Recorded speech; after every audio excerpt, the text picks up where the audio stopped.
Hi, welcome to the Gamesplainer. I'm Jeff the Gamesplainer and today I'm gamesplaining Black Orchestra.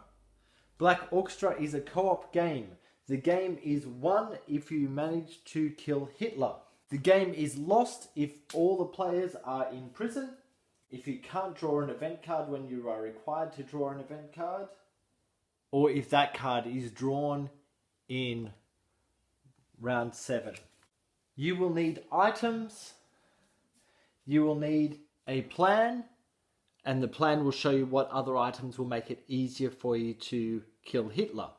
You will also need to be in the same space as Hitler in order to be able to actually assassinate him. So what's going to happen? The first thing that happens is you check if Hitler or any of his compadres, which are marked by these things, are in the same spot as you. If they are at the beginning of your turn, you will suffer a penalty. The penalty is marked on each of the items, each of the people. It is possible to suffer more than one penalty at a time. On your own board, there is a couple of specific things and a couple of rules that only you will have. The rule that only you will have will happen from the motivated spot. Anything with this little arrow is an action that you can take that is different to one of the main actions, but counts against your actions anyway. Once you get your level of motivation up to committed, that's when you can attempt a plot against Hitler, but you must have the plot in the dossier as shown earlier.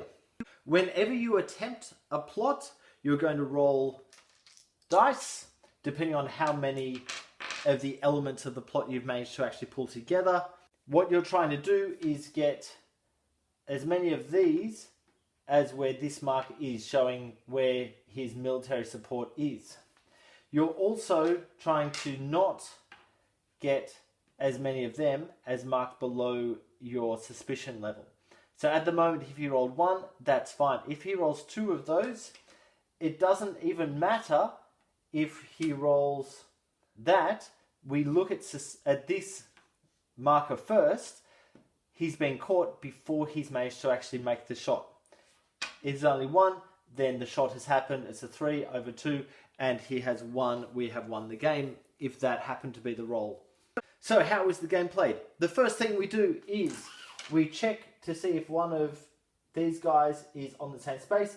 If they are, then you will do whatever it says on the bottom of the card. Then you'll have 3 actions. What those actions are, and I'm going to do them in a slightly different order than what is written, but let's run through them. We have move. A single move action is moving from one location, or the location you're at, along the dotted lines. If you come into Berlin, you must come in via the train station, but you can move to any of the spots within Berlin. A second action is reveal, so that's literally flipping the token over that happens to be in the same spot as you. The third action is to collect, so that is literally taking an item on the same spot as you and putting it on your board. You have a maximum number of these that you're able to take. So in a 1 or 2 player game, you can take 4 items. In a larger player count game, you can only take 3 of those items. Once this is opened up, you could deliver the thing that the city is looking for. So in this spot, that one's looking for weapons. So if I happen to have a weapon, which will be one of these cards, I could deliver it to them to reduce my suspicion by 2 and bring it down. I don't have to do that, but that's something I could do. If I've just revealed that, I can't deliver. I need to go off and then come back to do that delivery. The delivering items, it actually costs 1 point as well. If I happen to be on the same spot as someone else, I can transfer items. So any item that I have, I could hand across. That would cost 1 of those action points. If that player had any items, they could give an item to me, which would cost 1 action point. But you need to be in the same spot as someone else for that to work. We could do the dossier action, which is taking a card from the top of the deck and putting it down wherever you wish to keep stuff is fine. At the moment, at the very beginning of the game, you can only have 2 cards maximum in your dossier. Once you've moved your motivation up to skeptical, you're then able to have 6 in a 1 or 2 player game, 5 in a 3 or 4 player game, or 4 cards in a 5 player game. but that will expand how many you can have. So he's turned over a plot and he knows what he's working towards now. You could roll some dice. This is called the conspire action. What this looks like is if he has not done anything at all this turn, he can take 3 dice and roll them. If he has done one action, he can only take 2. So it's basically 1 die per action left that he has. You roll those dice. Any of these markers will go up into the top. Once there are 3 up there, anyone, and the person who's done the rolling of the last one, can raise their motivation by 1. So that's here. So that's how you're going to get off that bottom track. And you can also lower Hitler's support by 1 whenever you manage to get 3 targets up there. If, however, you roll these, you are moving up on your suspicion level. And if you roll numbers, that's how many actions you now have. So doing that action, you can only do that once per turn, but doing that near the beginning of your turn is probably a worthwhile thing because theoretically you could get a whole bunch of actions to go into on the first go. The only other thing that I haven't gone into is it's called release. To do a release, if there's someone in prison, you would need to come over to the Gestapo HQ. Then to do the release, you roll 1 die. If you roll that marker, you have also been arrested. If you roll anything other than that marker, you choose one of the guys who's in prison and release them. The release conspirer would put their suspicion to high, and then we move on. That is the basic actions that we're able to do. Obviously you have actions on your board that you're able to do, and taking more of these will give you other actions that you can do.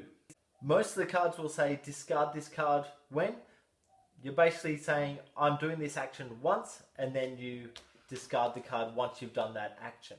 With these plot cards, they're basically saying you get a die for each thing. So this one that's been pulled out has a little lightning bolt, which means that you can enact this plot without actually costing you any of your actions.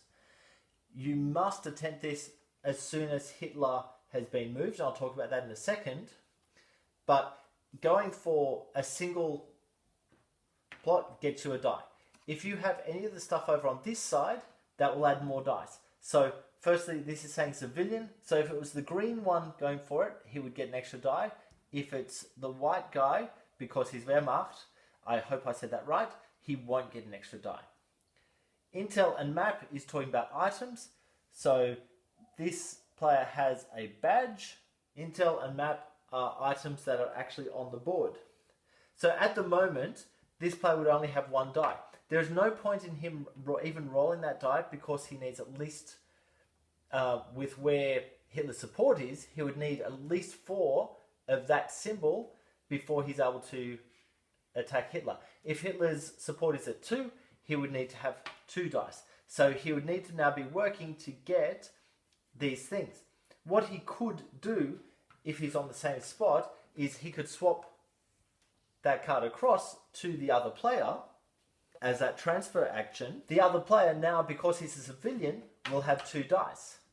If he's able to get intel and map, that would get him another 2 dice, and he would then, assuming that he could get to the spot where Hitler is, assuming Hitler has just moved, he would roll those 2 dice.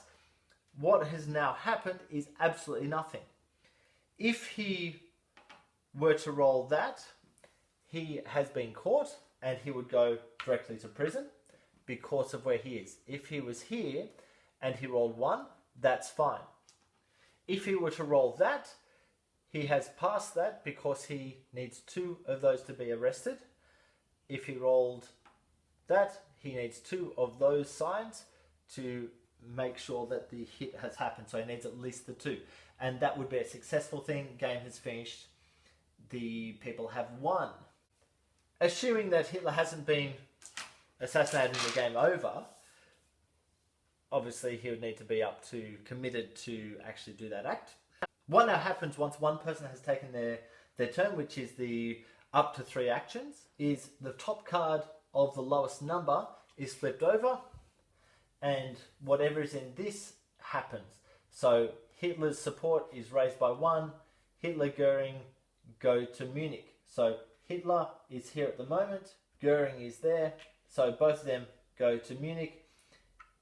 If someone was in Munich at the beginning of their next turn, they would get both of those negatives happening to them at the beginning of their turn. That card then goes over here. Anything with a yellow top would not happen if the key event had come out. How someone would end up in prison comes down to this card. It's called a Gestapo raid.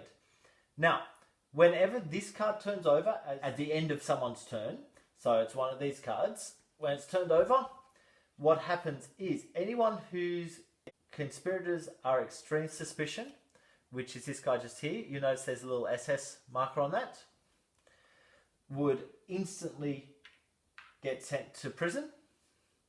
Anyone who has illegal cards, which is these ones, non-illegal cards are those ones, so see that little SS symbol again, they need to make a choice. Either they can discard that card or they can keep it, but when they keep it, they raise their suspicion by 1. Obviously, if you're at extreme, you're getting arrested and all of the illegal cards are getting discarded from the dossier anyway. Whenever that card comes out also, any dice that are on the descent track would get removed back to the pool. I believe that is everything for Black Orchestra. I hope this helps you get Black Orchestra to the table. Please go ahead and watch my gameplay to get a feel for how the game actually plays. I'll have a few turns. If you have any comments or suggestions, please write them below. If you have any games that you wish to be gamesplaned, please shoot me an email at thegamesplainer@gmail.com. Follow me on Instagram and Twitter at thegamesplainer to keep up to date with the games I'm playing. Subscribe to my videos to keep up to date with the games I'm gamesplaining. And until next time, enjoy gaming.